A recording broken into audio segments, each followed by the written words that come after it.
Welcome, Apple Stumpers, to another terminology episode.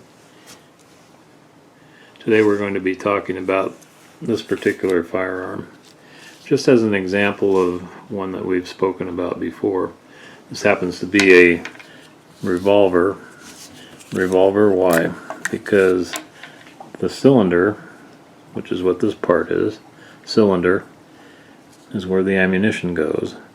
And when the action of the firearm is engaged by pulling the trigger to the rear, the cylinder rotates or revolves, hence revolver, right? The cylinder rotates or revolves around a central axis, and it brings up a new round of ammunition to be fired. The ammunition goes in each one of these holes. These holes are called chambers. Chambers. So, let's take a look at how that works. Alright, so we'll pick up the firearm and keep our finger away from the trigger, right, while we open it. So this is the cylinder latch. Cylinder latch. In this particular firearm we push it forward. There are some that you pull it back. But anyway, with this one you push it forward.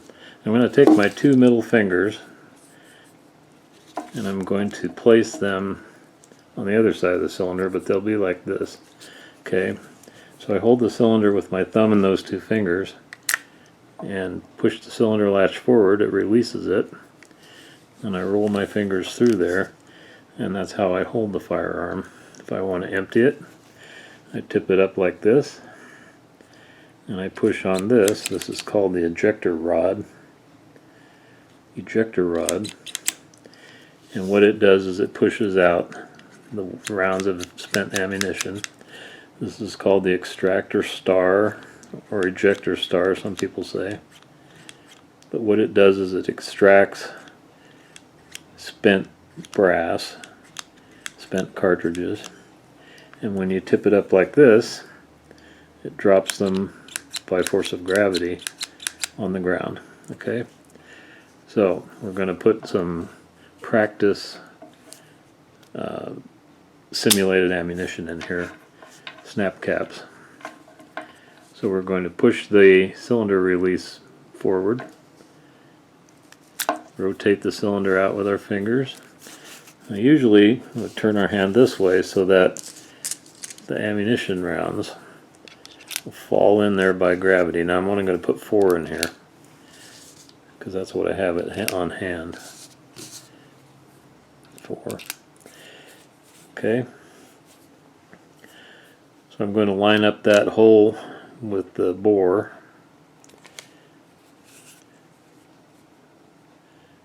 Right there. That part of the revolver is usually called the forcing cone. Not so much anymore, it's not cone shaped. But on some of the older Smith & Wesson revolvers and other brands, it was actually cone shaped. So that's referred to as the forcing cone. This little bit of silver you can see right here. So I'm going to line up that empty hole in the cylinder, that empty chamber, with that, and just push it shut. And so now it's locked. Can't go anywhere, right? Fingers off the trigger.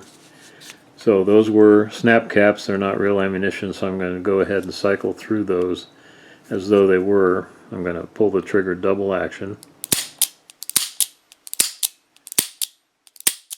This particular firearm holds 5 rounds. So that empty chamber should be under the hammer right now when I open it. So I push the cylinder latch or cylinder release forward, push my fingers through there, there's the empty one. Roll my fingers through there, turn the firearm up so gravity can take over. If those spent brass were stuck in there, then I might need to actuate the ejector rod and have the extractor star pull them out of the chambers and let them fall to the ground. And I call it the extractor star because you can see it's shaped like a star. Okay, so extractor star, ejector rod, cylinder, cylinder release. We talked about the hammer before. If you want to talk about the firing pin, I can show you that. If I pull the cylinder release to the rear, I can pull the hammer back, and then I can hold it while it falls forward. And right in here, you can see the firing pin sticking through that hole. And that's what strikes the primer on the cartridge and sets it off and fires it. Okay, so cylinder, extractor star, ejector rod. Now this part here swings back and forth, and that's called the cylinder crane, C-R-A-N-E, crane.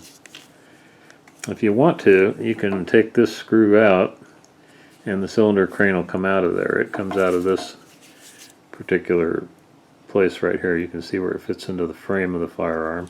Again, this is the frame. And close that cylinder. This is the frame right here. This is the barrel. This is the muzzle.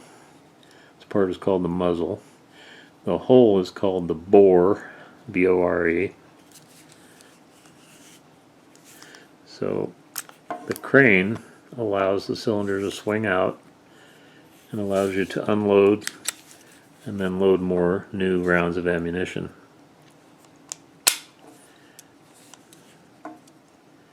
This is the trigger guard. We probably covered that before. They call this part here the ejector rod shroud.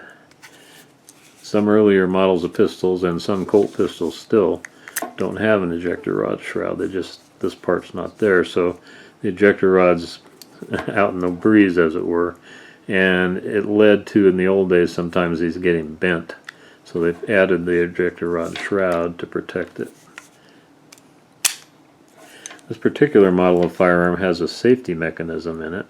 It comes with a little wrench sort of thing, and you can put it in that hole right there and turn it. Turn it one way, it locks so that the hammer won't come back, cylinder will not rotate. Turn it the other way and everything works the way it's supposed to. This is called the back strap, part of the frame. This is called the butt of the frame. The metal parts are underneath these rubber grips here. Okay, so I think we got most of the major parts of this firearm covered. This is the front sight. It's kind of a ramp front sight. And this groove right here going down the middle of this, which is called the top strap, acts as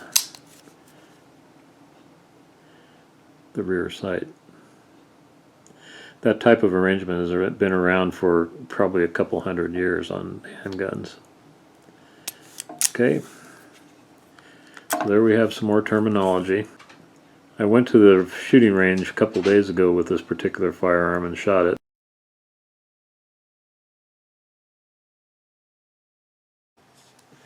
A couple more minor parts that you really don't need to know, but we'll talk about them just briefly.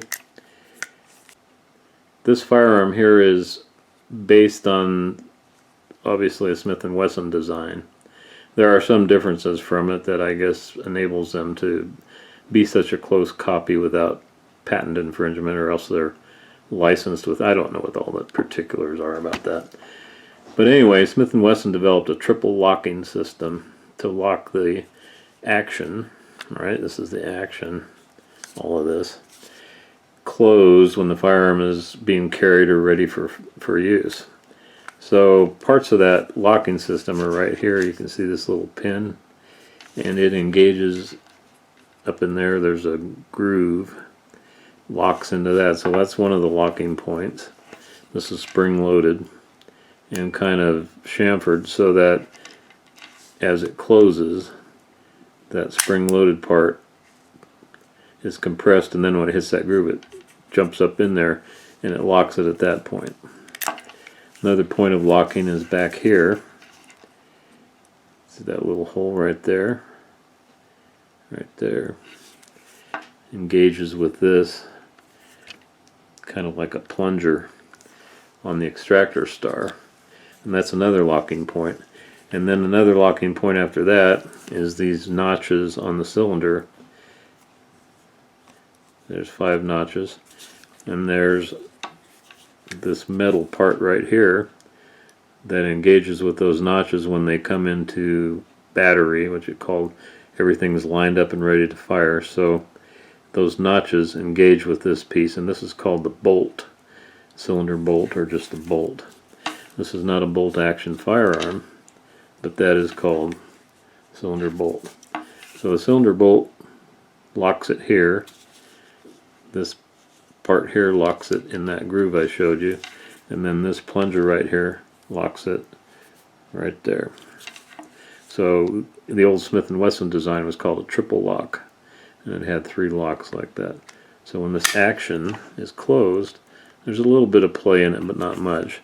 When you pull back the hammer, it locks up a little bit tighter, but pretty much very tight. Not much play at all. And then you might be able to see the firing pin in there. Let's see if I maneuver this around so that there's light. Now that looks pretty good. You might be able to see the firing pin sticking through there. I think I identified this whole part right here is called the grip frame. So frame, grip frame, and all those other terms that we went through.